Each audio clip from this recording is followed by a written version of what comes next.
Last question. Since listening to your recordings and on YouTube 5 times ago, I found resonance with an image that, I have in mind, that I am in a very big circle that is this universe, and I need to stay in this circle, in the center of the circle, as much as I can. It isn't that you need to, it's that you can't do otherwise. Okay. Because you're always going to be the center of your point of attraction. Exactly. And everything in all of the universe will revolve around you. That's just the way that it is. And so don't need to do it, just accept that you can't do otherwise. And being in that center, sometimes I would feel that I don't really want more things, and desire, like fire, would a little bit, subside.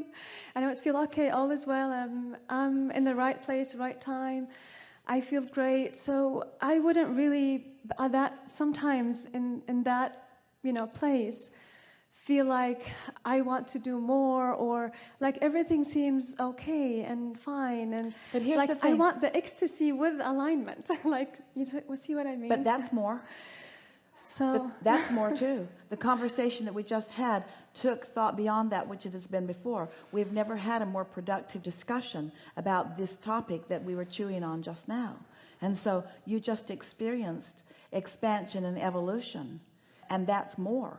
So what we're saying to you is, you cannot shut down your engine of expansion, and giving into it is a good thing.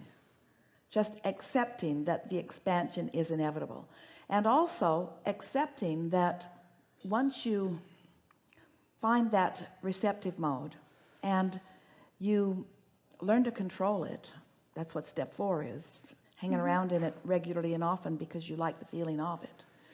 Then what happens is the inspiration that comes just keeps calling you into opportunities for more launching of more rockets.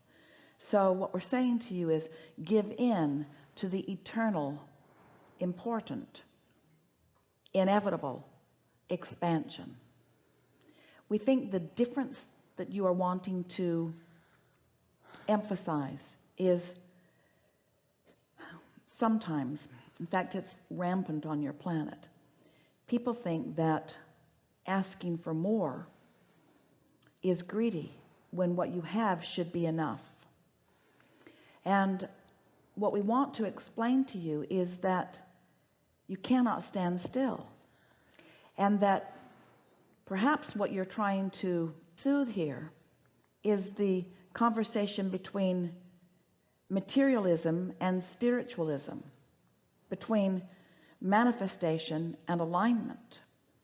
And we want to say, as long as you're in this physical format, alignment is always going to produce materialism, because materialism is the leading edge of alignment. Wow. Make peace with it. Make peace with it. So many people are wanting to make people who have greedy, and we want you to understand that they've found alignment and it is manifested, and that there is not an end of that pot of gold. There's no ending to resources, that someone else thriving cannot possibly prohibit someone else from thriving. That would be like saying, oh, I've been so healthy for so long, yes, and there are so many sick people out there. I'm going to be sick for a while in order to allow the healthiness to go to someone who hasn't been getting it. You don't say that, because you know it's not like that. You're not depriving someone of clarity when you're thoughtful. You don't take away their confusion by becoming confused and leaving more clarity pot for them. Yes. In other words, it's thriving that uplifts the whole. And so we want you to accept that it is inevitable that you prosper in all ways when you get in sync with source energy. Okay. That was a good discussion too. Thank you. Something more? Thank you. Yeah.